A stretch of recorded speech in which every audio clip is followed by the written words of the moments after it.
Bismillahirrahmanirrahim. Assalamualaikum warahmatullahi wabarakatuh. Ibarat Allah yang kami muliakan, menurut BMKG Indonesia dan juga para pakar gempa dari luar negeri mengatakan Indonesia punya peluang mengalami gempa, apalagi Jawa yang memiliki 2 sesar raksasa di Jawa ini, termasuk di Jabodetabek sampai ke Cirebon, kemudian di daerah Jawa Timur termasuk Jogja, itu ada sesar yang sangat besar, ditambah beberapa sesar lainnya. Ini kalau terjadi gempa yang dahsyat, diperkirakan sampai 9,5 skala Richter. Akan seperti apa nasib kita ke depan? Allahu a'lam. Kita hanya berdoa dan berharap semoga tidak, semoga tidak. Saya juga berharap demikian dan kita aminkan bersama-sama. Mari, amin ya rabbana amin. Kulali, seorang pakar gempa Australia, baru saja menyampaikan bahwa dari Selat Sunda sana, dari Pandeglang, ada potensi gempa di dataran dangkal. Dan ini yang paling dikhawatirkan, Pak. Ini bisa menimbulkan tsunami setinggi 57 meter. Tsunami ini akan mengejar sampai seluruh Banten sampai ke Jakarta.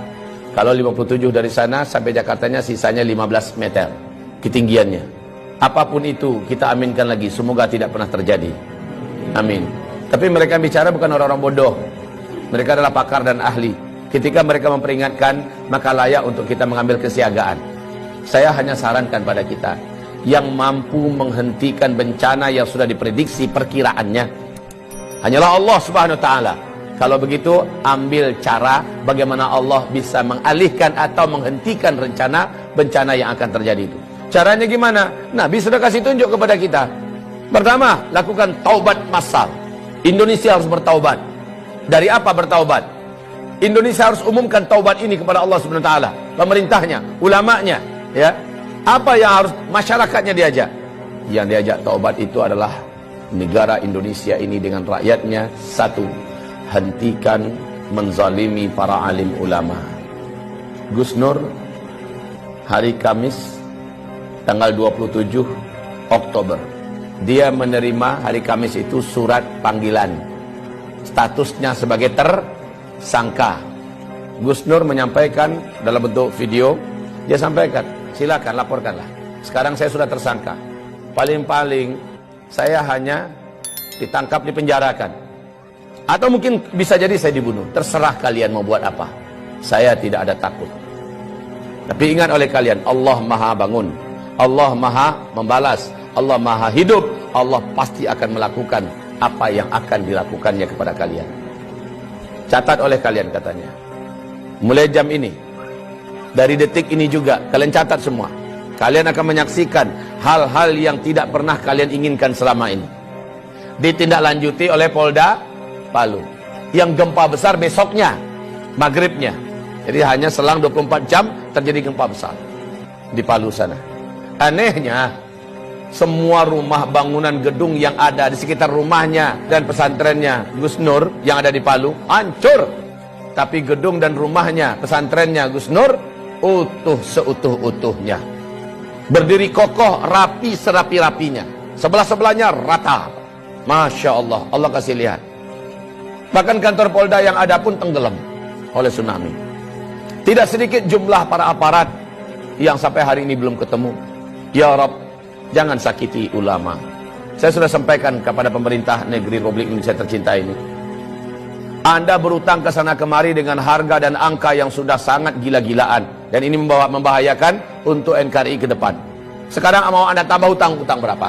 Silakan tambah. Anda bangun di sana sini. Tapi dengan perilaku Anda menyakiti para alim ulama. Mereka wali-wali Allah di muka bumi ini. Mereka kekasih-kekasih Allah di muka bumi. Allah ratakan semua. Allah habisi semua yang kalian bangun. Bahkan nyawa kalian pun tidak akan terselamatkan. Ingat ini baik-baik, wahai para penguasa. Anda tak lama berkuasa, hidup Anda juga tidak lama di muka bumi ini. Jika para alim ulama tidak Anda perlakukan dengan mulia. Ibarat Allah yang kami muliakan, tidak ada rezim yang ada dalam sejarah lalu menentang para pembawa-pembawa dakwah, melainkan rezim itu akan berakhir dengan tragis. Baca sejarah, buka Al-Quran, buka sejarah bagaimana setiap rezim yang berani menentang pembawa-pembawa dakwah dengan tragis. Wa kadzalika ja'alna likulli nabiyyin aduwa syayatinal insi wal jin. Musuh-musuh dakwah ini adalah setan-setan manusia dan setan-setan jin. Demikian Allah firmankan, yuhi ba'duhum ba'da zukhrufal qawli ghurura. Konspirasi mereka sesama mereka saling rapat dan akrab dalam rangka memadamkan dakwah, tapi pada ujungnya qul ja'al haqqa wa zahaqal batil. Kalau kebenaran sudah datang, kalau kebenaran sudah diusung dan dibawa, diperjuangkan, yang batil pasti akan enyah. Apa yang kurang dari Firaun? Puncak dan puncak kekuasaan kekuatan saat itu di tangannya. Negara-negara mana yang tidak takut dengan kekuasaan yang dimiliki oleh Firaun? Kekuasaan yang luas, bala tentara yang banyak, persenjataan yang hebat, media semuanya di tangannya, semua kekayaan ada di tangannya. Kurang apa Firaun? Dan Musa hanya seorang pendakwah biasa. Musa dengan pendampingnya Harun, Bani Israel orang-orang rakyat biasa, tapi mereka bersama Allah yang Maha Perkasa. Ketika semakin zalim Firaun kepada Musa dengan fitnah yang bermacam-macam, dengan cara yang bermacam-macam untuk menghabisi Musa, akhirnya Firaunlah yang habis. Bala tentaranya habis, lumpuh semua. Bukan sekedar lumpuh, mati semuanya. Ditenggelamkan oleh Allah dalam Laut Merah. Kisah Firaun ini terulang abad demi abad, terus terulang dan berulang. Namrus sebelumnya, Ibrahim yang disasar. Namrus habis, dihabisi bala tentaranya oleh Allah hanya dengan tentara kecilnya berupa lalat. Namrus pun sekarat mampus. Bala tentaranya hebat-hebat, kekuasaannya yang hebat, semuanya habis oleh Allah Subhanahu wa taala ketika menyakiti wali Allah di muka bumi, yaitu Ibrahim alaihis salam, Nabiullah dan Rasul Allah, Abul Anbiya Ibrahim alaihis salam. Nabi Muhammad disakiti oleh Abu Jahal, Abu Lahab. Di Mekah dia petentang-petenteng ke sana kemari seolah-olah dunia miliknya, membangun koalisi dan jaringan internasional kemana-mana dalam rangka menyakiti Nabi Muhammad, menyakiti para sahabat. Habis mereka dibuat oleh Allah Subhanahu wa taala. Maka rezim manapun di muka bumi ini, kalau sudah berhadapan dengan dakwah ilallah, berhadapan dengan ahli-ahli dakwah, para alim ulama, pembawa dakwah, pembawa kebenaran, Allah pasti akan tetapkan in lan tajida li sunnatillahi tabdila. Tidak akan didapatkan sunnatullah itu bisa berubah, tidak akan pernah berubah. Sunnatullah itu tetap akan terulang. Saya tidak tahu omongan ini akan sampai tidak ke telinga para pemimpin dan berkuasa yang sedang memimpin di Indonesia. Saya tidak ingin para pemimpin yang ada, rejim yang ada berakhir tragis. Tugas saya hanya sekedar menyampaikan. Saya tidak punya wewenang apa-apa dalam menurunkan azab. Saya tidak menginginkan azab turun ke Indonesia ini. Saya ingin pemimpin kita memimpin dengan baik dan benar. Roda kepemimpinan pemerintah berjalan dengan baik dan benar. Masyarakat hidup dengan makmur, sejahtera, tertanggulangi masalah-masalah berat kehidupan mereka. Agama juga terjaga dan terawat. Maka baldatun thayyibatun wa rabbun ghafur terwujud. Ini yang saya mau. Tapi ketika yang dilakukan kebalikan daripada itu, maka inilah firman Allah Subhanahu wa taala di surat Al-A'raf ayat yang ke-96. Walau anna ahlal qura amanu wattaqau la fatahna alaihim barakatim minas sama' wal ard walakin kadzabu fa akhadnahum bima kanu yaksibun.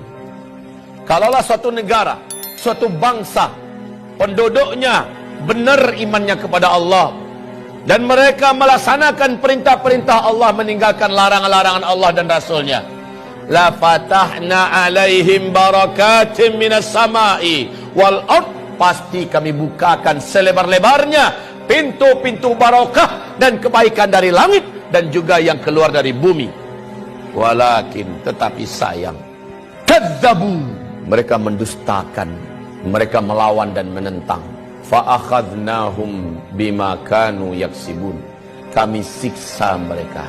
Fa akhadnahum bima kanu yaksibun. Kapan siksaan itu? Afa amina ahlul qura ayatiyahum ba'suna bayata wa hum naimun.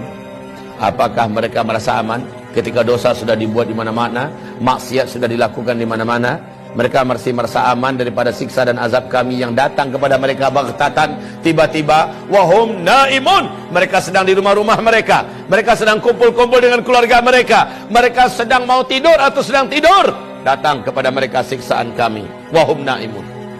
Awa amina ahlul qura ayati yaum ba'suna duha, atau kami siksa mereka di waktu duha wahum yal'abun, mereka sedang main-main. Baik saudaraku, hamba-hamba Allah yang kami muliakan, insyaallah semoga bermanfaat yang saya sampaikan. Mari kita istighfar dan tutup dengan doa kafaratul majlis. Astaghfirullah, astaghfirullah, astaghfirullah. Subhanakallahumma wa bihamdika asyhadu an la ilaha illa anta astaghfiruka wa atubu ilaik. Wassalamualaikum warahmatullahi wabarakatuh.